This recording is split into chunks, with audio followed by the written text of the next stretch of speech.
Hello viewers.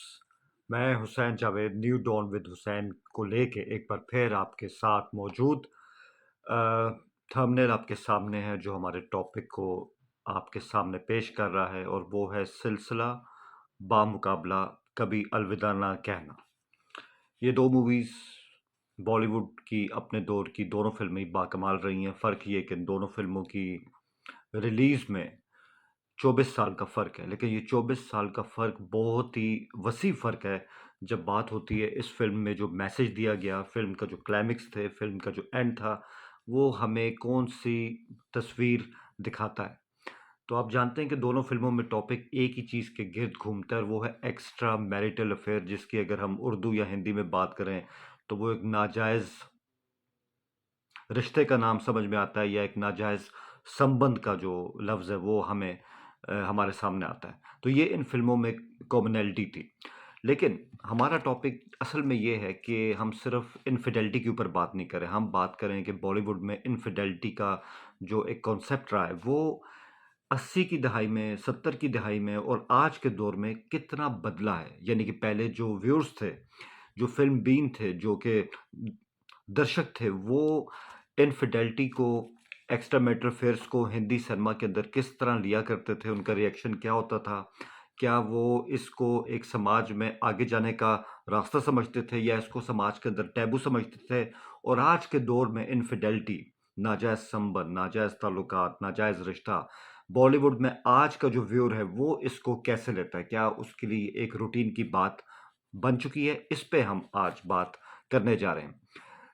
समाज में हम सब समाज में रहते हैं, और इंसान एक समाजी हैवान है, समाजी जानवर है, अकेला नहीं रह सकता, उसको अपनी बहुत सी ज़रूरियात को पूरा करने के लिए समाज का हिस्सा बनना पड़ता है, वो खुद कफ़ील नहीं है, वो सेल्फ सफिशिएंट नहीं है।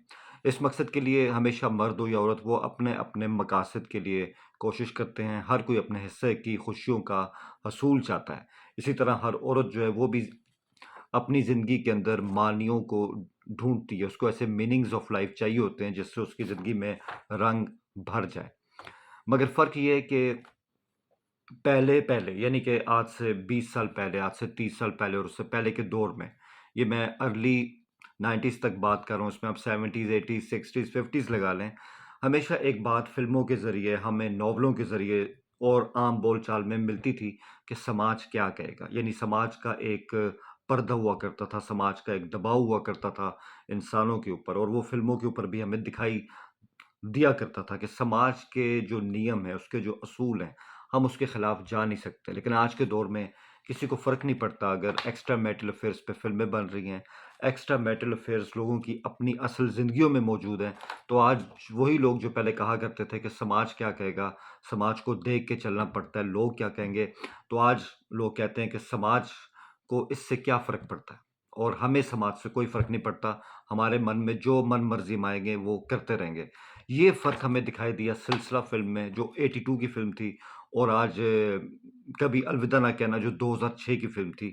तो टॉपिक तो वही है, एक्स्ट्रा मैरिटल अफ़ेयर, नाजायज़ ताल्लुकात के ऊपर, लेकिन अब शायद उसको कहीं न कहीं कबूल किया जा रहा है, समाज उसको मानना शुरू हो गया है। ऐसा क्यों हुआ? एक टैबू, एक ऐसी चीज़, एक ऐसा रास्ता जहाँ पे जाना नहीं चाहिए था, जिस पे बात भी नहीं की जाती थी, एक समाज का डर होता था, आज उसको कबूल क्यों कर लिया जाता है? वो एक एक्सेप्टेड रियलिटी क्यों बन गया है?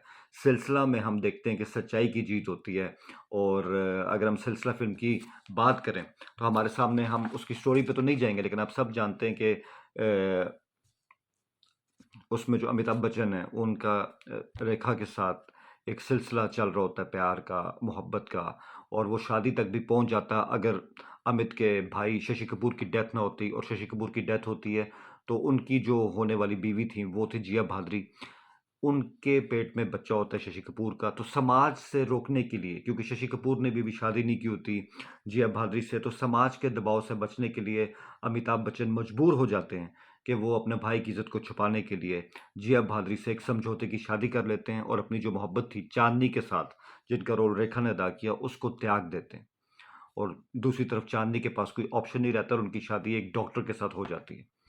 और दोनों अपनी-अपनी ज़िंदगियों में, समझौते की ज़िंदगियों में आगे ज़िंदगी को बसर कर रहे होते हैं, ज़िंदगी को गुज़ार नहीं रहे होते, ज़िंदगी उनको गुज़ार रही होती है। कुछ हादसात होते हैं कि दोनों का मिलन दोबारा होता है और दोबारा वो दोनों एक दूसरे के सामने अपनी गलतियों का एतराफ़ करते हैं और फिर वो इस नतीजे पे पहुँचते हैं कि हम ये समझौते की ज़िंदगी क्यों जिए? हमें हालात के जबर ने एक दूसरे से अलग कर दिया था, तो आज उस गलती को ठीक करते हैं। लेकिन सोचने की बात ये है कि ये 1981 का भारतीय समाज था, ये आज का 2022 का या 2000 के बाद का समाज नहीं था। और उस ज़माने में नैरविन सोशलिज़्म था, लोग सच्चाई की बातें करते थे, अच्छाई को बुराई पे फ़ोक़ियत दी जाती थी, अखलाकियात का बहुत अहम पहलू हुआ करता था और एक सादा-सा दौर था, देही इंडिया था और लोग जो कुछ लिखते थे, जो कुछ फ़िल्में उस दौर में तैयार किया करते थे, वो भारत के देही समाज के लिए थीं, लोअर क्लास को फ़ोकस किया जाता था और वक़्त के साथ चीज़ें बदल जाती हैं। आप सिलसिला में आप देख लें कि अमिताभ बच्चन की वजह से जो उनकी बीवी थी जिया भादरी और रेखा, उनके बीच में बहुत ज़बरदस्त मकालमे होते हैं, जहाँ पे जिया कहती हैं कि आप उनके पीछे क्यों पड़ गई हैं? वो मेरे पति हैं, मेरे धर्म हैं। तो रेखा जी जो चाँदनी का रोल कर रही होती हैं, वो कहती हैं कि वो मेरा प्यार है और वो मेरी किस्मत बन चुके हैं। तो ये एक टकराव था, एक कॉन्ट्रास्ट था दोनों के बीच में, एक कॉन्फ्लिक्ट चल रहा था। फिर हम साथ ये भी देखते हैं कि जब अमिताभ बच्चन रेखा को लेके निकल जाते हैं अपने एक दोस्त की तरफ और उनका दोस्त समझाता है कि अब जो तुम करने जा रहे हो, जो तुमने पहले किया था अपनी होने वाली भाभी का हाथ थाम के अपने भाई की इज़्ज़त बचाने के लिए, तुम देवता बन गए थे। लेकिन अब जो तुम करने जा रहे हो, तुम अपने आप को दोबारा ऐसा इंसान बना रहे हो जो गलतियाँ करता रहो, ऐसी गलतियाँ जिनको हमारा समाज बिल्कुल भी कबूल नहीं कर सकता। तो इंसान जब देवता बन जाए, तो वो तो कबूल कर लिया जाता है, लेकिन देवता से आप दोबारा इंसान नहीं बन सकते, तो ये हरकत मत करो। अब ये हरकत मुआशरे के, अखलाकियात के असूलों के खिलाफ है। और हम देखते हैं कि आखिर में फ़िल्म के एक हादसा होता है और उस हादसे के बाद जो है एक उस हादसे से पहले एक सेंस ऑफ गिल्ट होता है अमिताभ के अंदर जिया भादरी को लेके कि मैं कैसे उसको कहूँ कि अब इसकी मेरी ज़िंदगी में जगह नहीं है। और हम देखते हैं जब फ़िल्म एक हादसा आता है सामने और उस हादसे में अमिताभ बच्चन जब जा रहे होते हैं जिया भादुरी को छोड़ के, तो जिया भादुरी कहती हैं कि आप मेरी कोख में आपका बच्चा पल रहा है। और वो एक सच्चाई थी और वो एक मुआशरे की जीत थी। वो हिंदुस्तान में एक पत्नी की जीत थी जो पतिवर्तना हो चुकी थी। तो ऐसे में अमिताभ मजबूर हो जाते हैं कि वो अब आगे नहीं जा सकते। उनको एहसास होता है कि नए-नए हक़ाइक़ सामने आ गए हैं, उनकी अपनी औलाद सामने आ रही है।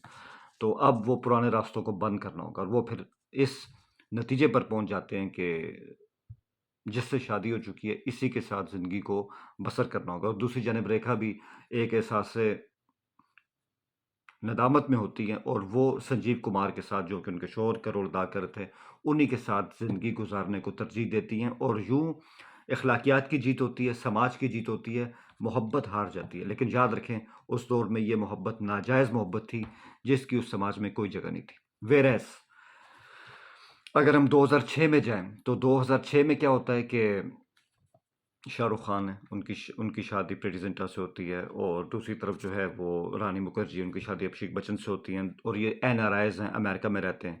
किसी हादसे की वजह से जो है ये दोनों कपल एक दूसरे से मतलब अपनी अज़दवाजी ज़िंदगी में खुश नहीं होते हैं क्योंकि मुआशरा बदल चुका है, इंडिया का समाज बदल चुका है, इंडियंस की थिंकिंग बदल चुकी है और वो क्यों बदली है उस पे हम बाद में बात करते हैं आखिर में। तो हम ये देखते हैं कि जब यहाँ पे एक नाजायज़ संबंध जन्म लेता है शाहरुख खान और रानी मुखर्जी के बीच में अमेरिका में और जानते हैं दोनों कि वो दोनों शादीशुदा हैं पहले से। तो इसमें कोई एहसास से नदामत नहीं होता, कोई सेंस ऑफ गिल्ट नहीं होता और एक वक़्त आता है कि जहाँ पे वो दोनों फ़ैसला कर लेते हैं कि इससे कोई फ़र्क नहीं पड़ता कि हमारी पहले शादी हुई है। अगर हमने आपस में ज़िंदगी गुज़ारने का फ़ैसला कर लिया है, तो हम उस फ़ैसले को अमली जामा हर हाल में पहनाएँगे और कोई समाज की रुकावट, कोई समाज की ऊँची दीवार हमारे बीच में नहीं आएगी और इस चीज़ को एक्सेप्ट कर लिया जाता है 2006 में और हम देखते हैं कि जब रानी मुखर्जी जो गिल्ट का शिकार होती हैं प्रीति जिंटा के आगे, तो प्रीति जिंटा कहती हैं कि मैं तो बहुत पहले अपनी ज़िंदगी हार चुकी थी, लेकिन अब तुम देव के साथ ज़िंदगी गुज़ारने जा रही हो, तो तुम्हें पता चलेगा कि उसके साथ ज़िंदगी गुज़ारना कितनी बड़ी सज़ा हुआ करता है। और दूसरी जानिब अभिषेक बच्चन का रवैया जो जानते हैं कि उनकी बीवी शाहरुख खान यानी देव के साथ शादी करने जा रही हैं, तो वो बाकायदा उनको फेयरवेल देके रुख रुखसत करते हैं, फूल देके और ये कहते हुए कि सालों से मैं जानता हूँ कि तुम्हारा दिल जिस मंज़िल को तलाश कर रहा था, वो मंज़िल देव थी। तुम्हें तुम्हारी आने वाली ज़िंदगी के लिए बहुत सारी शुभकामनाएँ। तो फ़र्क आपके सामने है, क्या 1981 में या 1970 में कोई मियाँ अपनी बीवी को इस तरह से फेयरवेल दे सकता है? क्या कोई पत्नी जो है वो आसानी से अपने शौहर को जाने दे सकती थी? क्या भारतीय समाज उस वक़्त ये चीज़ें कबूल कर सकता था? यानी जो चीज़ें सिलसिला फ़िल्म में टैबू थी, हम एक्स्ट्रा मैरिटल अफ़ेयर को एक कलंक के तौर पे लिया करते थे, 2006 में हर चीज़ कबूल कर ली गई।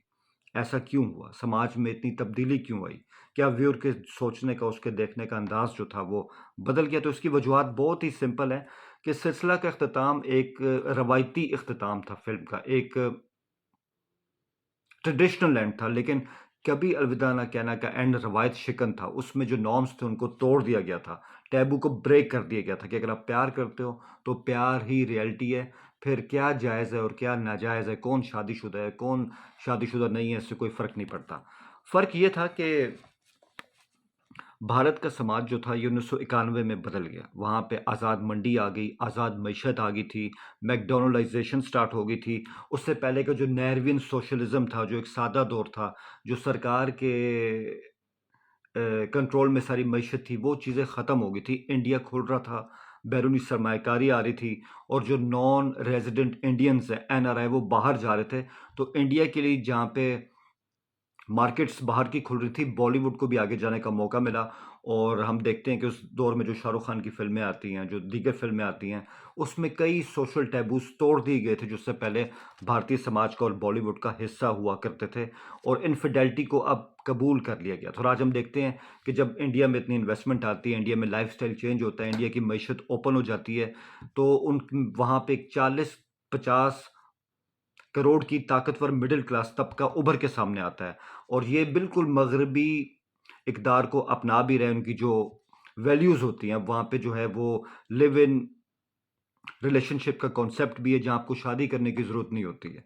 वहाँ पे अब लेट नाइट पार्टीज़ भी चलती हैं, वहाँ पे शराब का कल्चर और ज़्यादा वेस्टर्न अंदाज़ से सामने आता है, वहाँ पे बार्स बन जाते हैं और डिस्को क्लब वहाँ पे इस तरह से बन जाया करते हैं। तो ये है कि वहाँ की जो मिडल क्लास है वो बहुत ज़बरदस्त अपना रोल अदा कर रही है सर्विस सेक्टर के अंदर और उसने इंडिया में कई मोरालिटीज़ को चेंज करके रख दिया है। कल तक जिन पे बात नहीं होती थी, आज उन पे खुल के बात होती है। और पहले फ़िल्में बनती थी इंडिया के देही कल्चर को लेके, उसके गाँव के कल्चर को लेके, उसकी रवायात को लेके, रामायण का पार्ट, सच्चाई का पार्ट उनमें अक्सर दर्शाया जाता था, मगर अब ऐसा नहीं है। अब वो एक वेस्टर्न फ़्लो का हिस्सा बन चुके हैं, मैकडॉनलाइज़ेशन इंडिया में जड़ को ले चुकी है और जहाँ कल पूरे भारत में हमें एम्बेसडर गाड़ियाँ दिखाई देती थी, आज वह दुनिया के हर ब्रांड की गाड़ियाँ हमें दौड़ती हुई दिखाई दिया करती हैं। फिर ये विकास है, ये समाज में विकास आ चुका है, समाज में तरक्की आ चुकी है, भारतीय समाज बहुत आगे जा चुका है और जहाँ तरक्की की बात होगी, ये मादी प्रोग्रेस की बात हो रही है, मटेरियलिस्टिक प्रोग्रेस की बात की जा रही है। इसमें किसी किस्म के टैबूज़ की, मोरालिटीज़ की कोई गुंजाइश बिल्कुल नहीं बची है। मज़हब एक सानवी शक्ल इख्तियार कर चुका है। तो लोग आपके स्टेटस से मुतासिर होते हैं। लोगों के लिए ये सवाल नहीं है कि आपने ये स्टेटस मेंटेन किन ज़राए से किया है।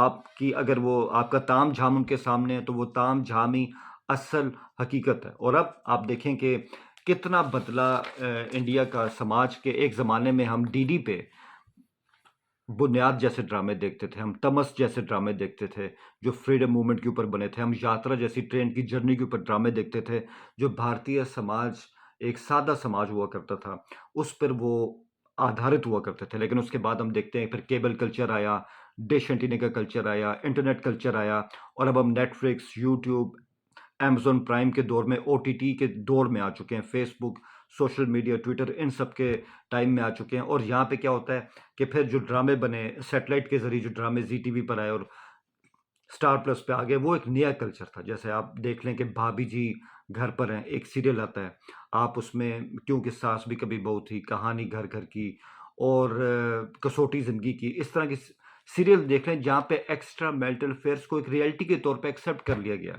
क्या हुआ कि भाभी का देवर के साथ अगर अफेयर हो गया? क्या हो गया कि बॉस का अपनी सेक्रेटरी के साथ अफेयर हो गया, जो आपस में एक-दूसरे के चाचा भी लगते हैं, इससे क्या फ़र्क पड़ता है?